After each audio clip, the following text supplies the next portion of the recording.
second. Okay, check this out. This piece of railroad is a track. This piece of railroad is 100 years old. Look at this, markings on the side. Ooh, let's see, you can see it here. GN, Great Northern Line, Buffalo, 1908. Incredible. What we're gonna attempt to do today, if I can, I'm gonna cut off some of this and I'm gonna hopefully make a Hudson Bay Company axe. I have no idea how this material is gonna forge, never forged any of it, but we're gonna find out. So, as always, I'm gonna quickly draw up a little sketch of what we're trying to achieve, and then we'll get that forge lit and get after it. Cannot wait. Here we go.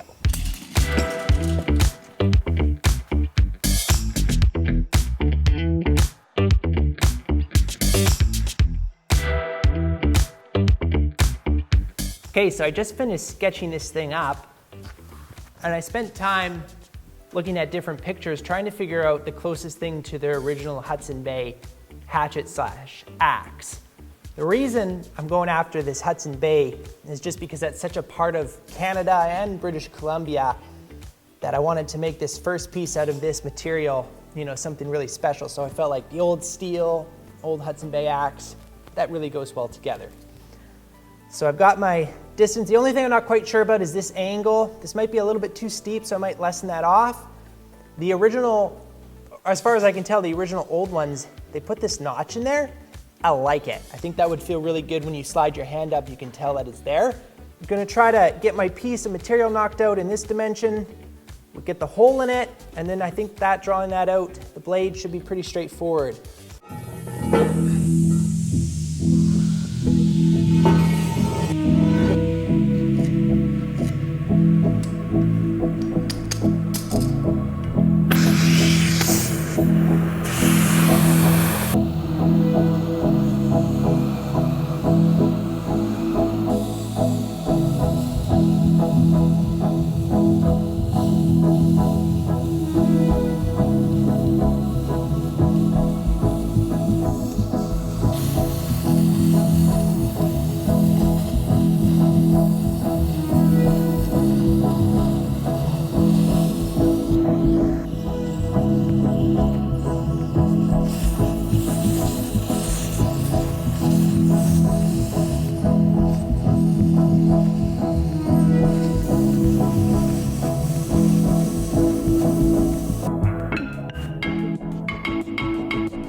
Okay, so I've just been grinding this thing away, and I was grinding the top, and as I'm grinding, I start to see cracks, and I thought it was just the rust, so I kept going, and then I've realized there's linear cracks all the way along the top of this piece, which is super disappointing because cracks will never disappear, so there's no point in forging it. The crack will just get larger, and then on the heat treat, it'll just crack the whole axe.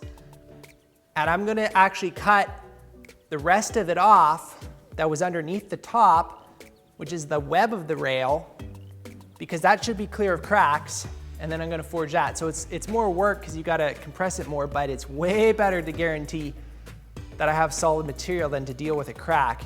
It's sad, but it's way better to cut it off now than forge the whole thing and find it out at the end. So I'm gonna make the call now, so we'll cut another piece.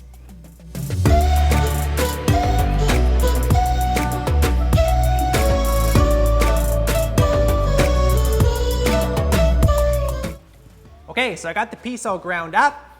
I don't see any cracks, so I'm pretty optimistic. So now I'm just gonna skid it in the forge and then reduce it down to the shape that we need. It's gonna be long, but I'll get it to where I want it, then I'll trim it to length, and then we'll start actually forging the axe head, the eye and whatnot.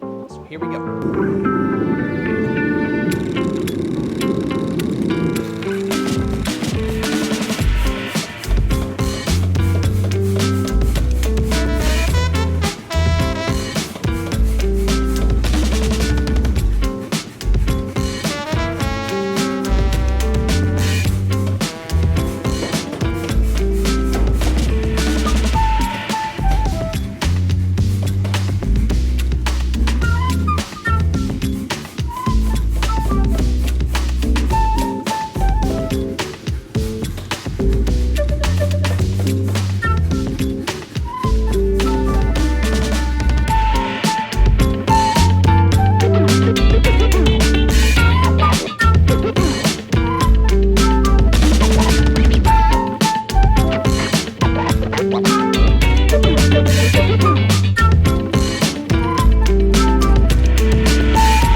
I was gonna let this thing cool off, but I'm just way too impatient to get going on it. So I'm gonna do this layout and center punch on it while it's hot. Just to be careful not to touch it.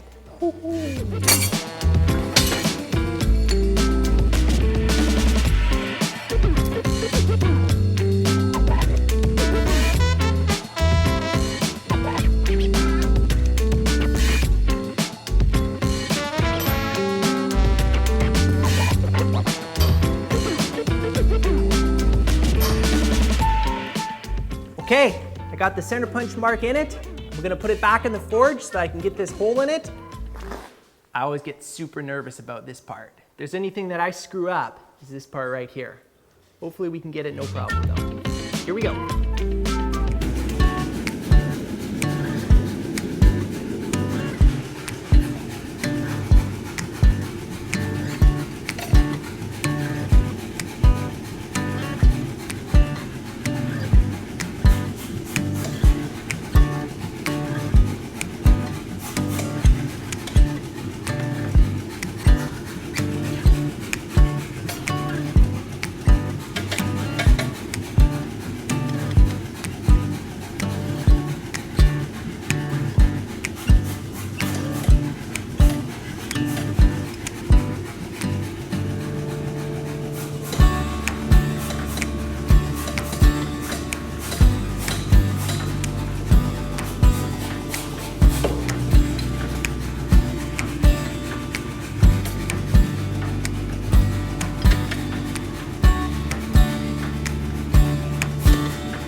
Okay, we got the hole in there, so I'm really happy about that.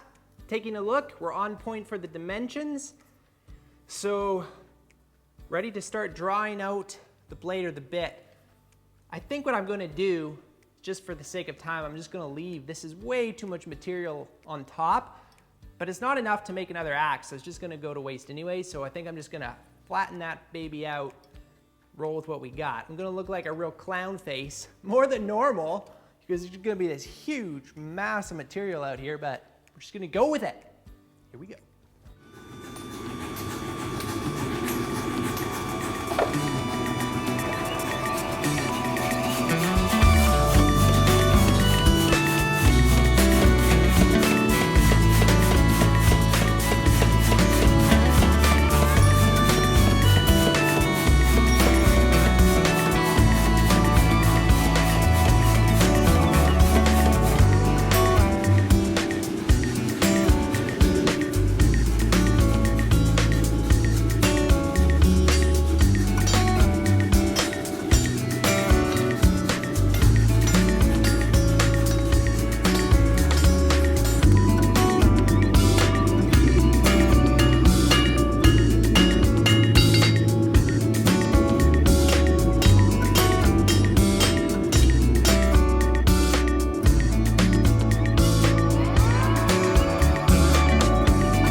got the axe forged.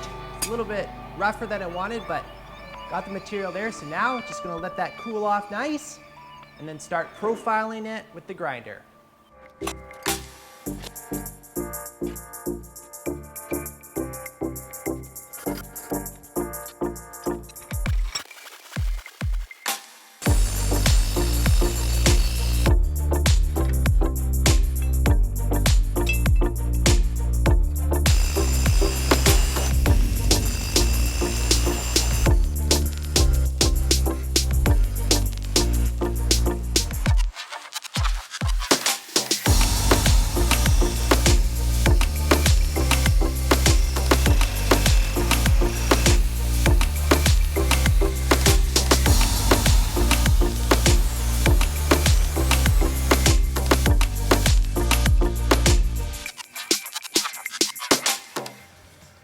Okay, so the grinding is done. I've got the profile all in there. I'm super happy on how that turned out. I had enough material in every place to get all the shape I wanted. I was actually able to make it longer than I originally was thinking I could get. I'm so glad I left all that extra material on the front. It worked out really good. So one of those times when being uncoordinated, unplanned works out to your advantage. Not very often you get that.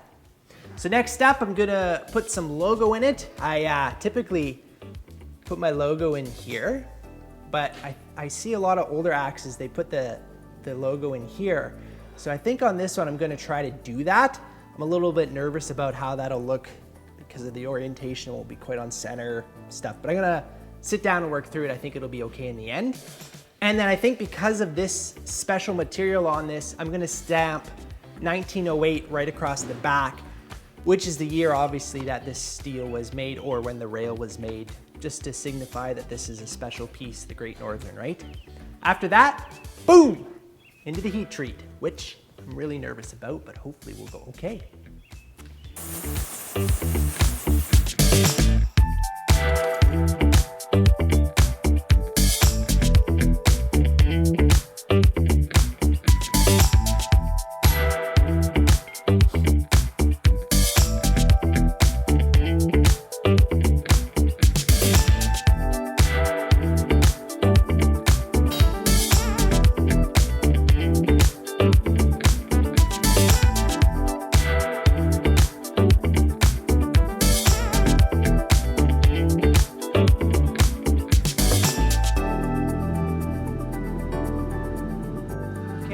Coming in for the heat treat here.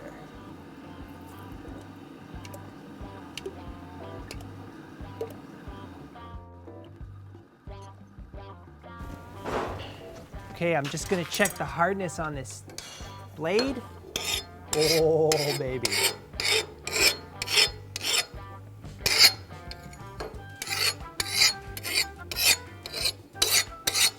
Love it, got it. Okay, we're gonna jump straight into the tempering. I'm just gonna quickly grind this a little bit so I can see the temper colors. Okay, I'm going for the temper here. I'm gonna stick this hot drift into the axe. So I hardened it about 1 inch down from the tip, and it's so hard if I would use it now, it would actually break. And so by heating this up, you actually bring a little bit of heat back into it and it softens it, and so it makes it tough. How I know how much heat to bring into is there's something called temper colors. So if they actually have, it's like a rainbow effect and there's different colors. And so you know by the different colors at what temperature it is. So I'm looking for a dark straw right at the top here. And so we're just gonna have to wait for that to come up. If it doesn't come up with this drift, I'm gonna put a little bit extra heat in with the rosebud to torch, just to encourage it along.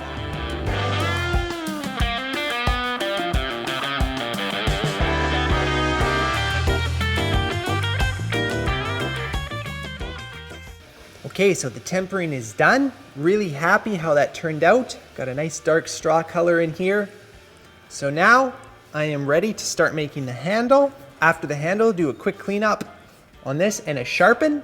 We are off to the races. So pumped on how this is looking. Very, very excited about it.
Okay, so everything's coming together. The handle is ready to go. I've got the head all sharpened and cleaned up. I've got my wedge made up here. I spend a bit of time to try to get these wedges to fit just right so that when everything is maxed out, it's all the right depth and height and width and thickness and everything. So I'm gonna put it all together, drive that wedge in. This is it. This is it.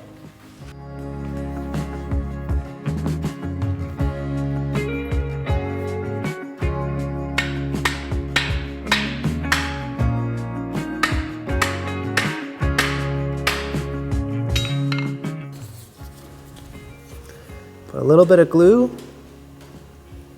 help out with holding that wedge in. Not that it really needs it. All right, here we go.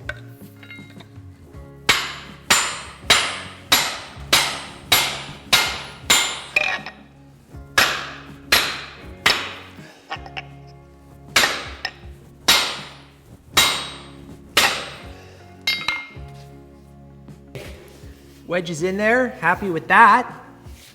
Beautiful, man. It's feeling good here. Wow, that feels nice. So I'm just gonna quickly trim off the top here and then put some oil on this thing, do a little bit of trimming on the end here. This thing's ready to rock and roll.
Oh my goodness, I'm just super happy on how that turned out. No issues with the material, it worked really well. I'm really glad I restarted, didn't go with that original piece that had all the cracks in it, but it's so cool to work with 100-year-old steel, to make something out of that. Super cool, really enjoyed this project. Please hit the like button if you like this video, and if you haven't, please consider subscribing to the channel. We will see you next time.